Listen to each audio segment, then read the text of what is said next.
जमानत जब्त होते ही कांग्रेस पर भड़के किसान नेता चढ़ूनी। चढ़ूनी ने खोली कांग्रेस और किसान आंदोलन की पोल। चढ़ूनी बोले, हमने किसान आंदोलन किया ताकि कांग्रेस का माहौल बन सके।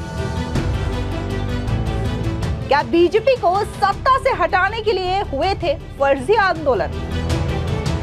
नमस्कार, स्वागत है आपका। आप देख रहे हैं द न्यूज और मैं रानी गुप्ता आपके साथ।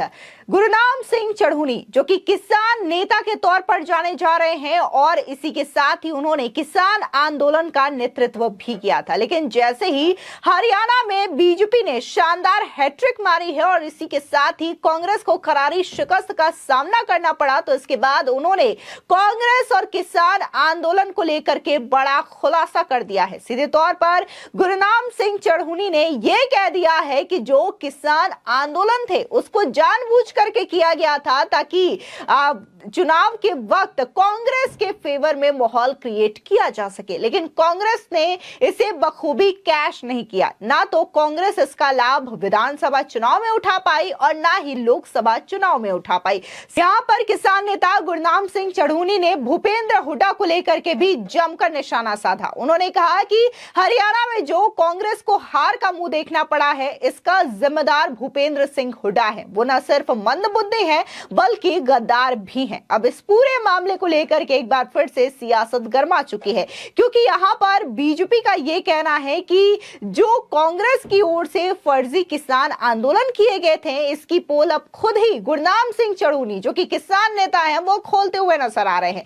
दरअसल आपको बता दें कि केंद्र सरकार के कृषि कानूनों के खिलाफ जो विरोध प्रदर्शन हुए थे उसका नेतृत्व गुरनाम सिंह चढ़ूनी ने ही किया था। इस बार के चुनाव से वो कुरुक्षेत्र की पिहोवा सीट से मैदान में उतरे थे।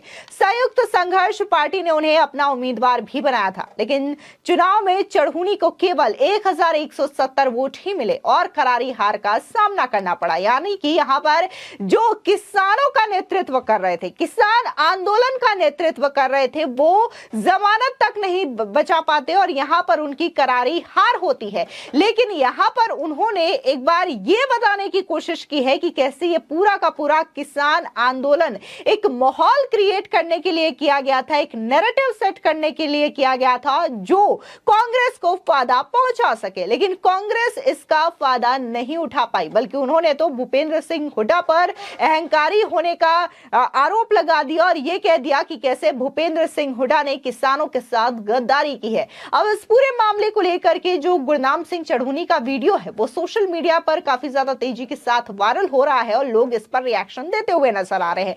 कई लोगों का तो ये तक कहना है कि जिस समय किसान आंदोलन हो रहे थे उस समय बीजेपी को लेकर के तरह तरह से आरोप लगाए जा रहे थे। इसके बाद देखने को मिला कि कैसे पहलवान भी आंदोलन करने के लिए उतर आए, लेकिन इसका घूम फिर करके जो मकसद रहा वो सिर्फ और सिर्फ राजनीति में आना, राजनीतिक रोटियां ही सेकना रहा। अगर हम किसान आंदोलन की बात करें तो गुरनाम सिंह चढ़ूनी हो या फिर राकेश टिकैत हो, ये दोनों ही चुनाव में चुनावी मैदान में उतरे हुए नजर आए, बाकायदा चुनाव लड़ रहे थे। अगर वहीं दूसरी ओर अगर हम पहलवान आंदोलन की बात करें तो जो रेसलर्स दिल्ली के जंतर मंतर में प्रदर्शन कर रहे थे, वहां पर एक प्रमुख चेहरा विनेश फोगाट बनी थी और वो भी अब कांग्रेस की उम्मीदवार बन जाती है, कांग्रेस का हाथ थाम लेती है और उसके बाद उन्हें जुलाना सीट से चुनावी मैदान में उतार दिया जाता है। यहां पर कांग्रेस की असल सच्चाई सामने आती है कि कैसे कांग्रेस अपनी सत्ता बचाने के लिए, अपनी राजनीति चमकाने के लिए न सिर्फ किसानों का इस्तेमाल करने से पीछे हटती है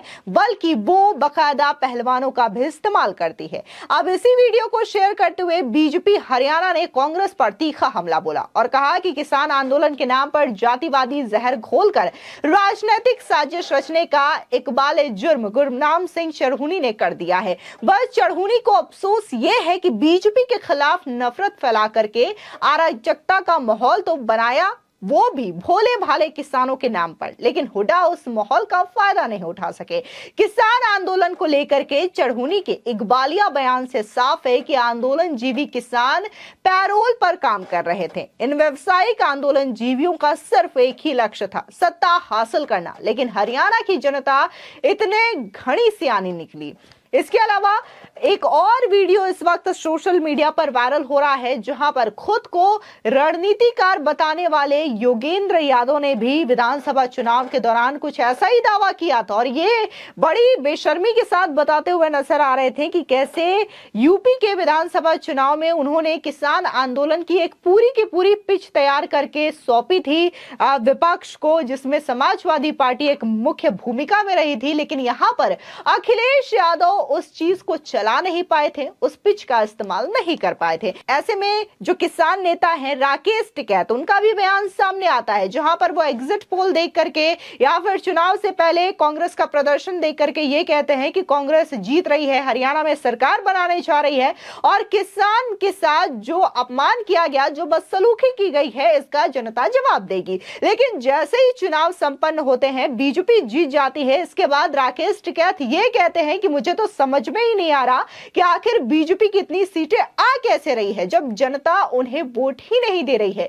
यानी कि वो सीधे तौर पर जो चुनाव की प्रक्रिया है उसको लेकर के सवाल उठा रहे हैं, ईवीएम को लेकर के सवाल उठा रहे हैं या फिर जनता के विश्वास को लेकर के सवाल उठा रहे हैं। ये चीज समझ में नहीं आती है। लेकिन एक बात यहां पर क्लियर होती है कि जो किसान आंदोलन का माहौल बनाया जा रहा था, यह कहा जा रहा था कि बीजेपी की सरकार किसानों का अपमान कर रही है और किसान बीजेपी के राज में दुखी हैं, तो इसका सीधे तौर पर असर यह देखने को मिल रहा है कि कैसे किसान आंदोलन सिर्फ और सिर्फ इसलिए किया गया कि इसका फायदा कांग्रेस को पहुंचाया जा सके और हरियाणा के विधानसभा चुनाव हो या फिर लोकसभा 2024 का चुनाव हो, यहां पर कांग्रेस की सरकार बनाई जा सके। लेकिन जनता ने सीधे तौर पर कांग्रेस को नकार दिया। आपको बता दें, दरअसल किसान नेता और संयुक्त संघर्ष पार्टी के अध्यक्ष गुरनाम सिंह चढ़ूनी ने हरियाणा में कांग्रेस की हार के पीछे भूपेंद्र सिंह हुड्डा को जिम्मेदार बताया।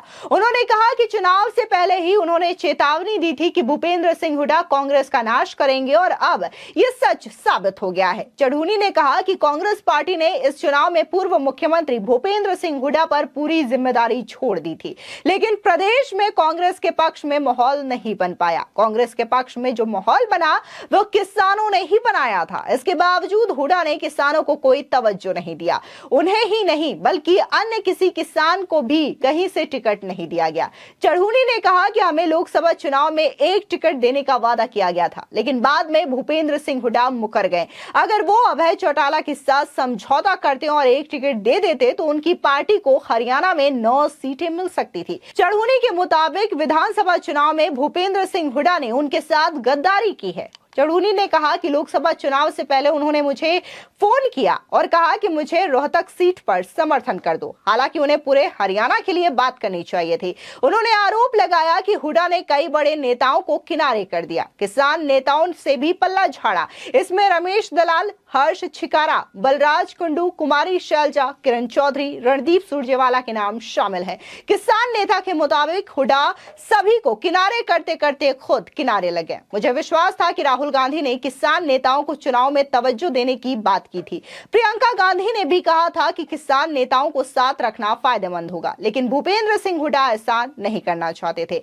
चढ़ूनी ने कांग्रेस हाईकमान से यह अपील की है कि भूपेंद्र सिंह हुड्डा को नेता प्रतिपक्ष न बनाएं। उन्होंने कहा कि पिछले 10 सालों में भूपेंद्र सिंह हुड्डा विपक्ष की भूमिका नहीं निभा पाए हैं, जबकि किसान यूनियन ये भूमिका निभाता हुआ दिखाई दिया है। उन्होंने कांग्रेस पर बड़ा हमला करते हुए कहा कि राजनीति में पैसे का खेल आम है, लेकिन कांग्रेस पार्टी के अहंकार ने उसे नुकसान पहुंचाया है। इसी के साथ ही चढ़ूनी ने कांग्रेस को बचाने का रास्ता भी सुझाया। उन्होंने कहा कि अगर प्रियंका गांधी वाड्रा पार्टी की कमान संभाले तो कांग्रेस बच सकती है, वरना बीजेपी का राज यहां से नहीं जाने वाला। कांग्रेस को अपने नेता भूपेंद्र सिंह हुड्डा पर कार्रवाई करनी चाहिए और यह सबसे जरूरी है। दरअसल आपको बता दें कि हरियाणा विधानसभा चुनाव में इस बार बड़ा उलटफेर देखने को मिला। किसान आंदोलन के बाद भी पूरे देश में इस बात की चर्चा थी कि हरियाणा में इस बार बीजेपी को सत्ता गंवानी पड़ सकती है, लेकिन चुनाव के नतीजे इसके ठीक उलट देखने को मिले। चुनाव में बीजेपी एक बार फिर से सत्ता पर काबिज हो गई और कांग्रेस को 37 सीटों पर संतोष करना पड़ा। वहीं 48 सीटों के साथ बीजेपी अब हरियाणा में तीसरी बार सत्ता बनाने जा रही है। फिलहाल इस पूरे मामले को लेकर के आपकी क्या राय है, हमारे कमेंट सेक्शन में जरूर बताएं।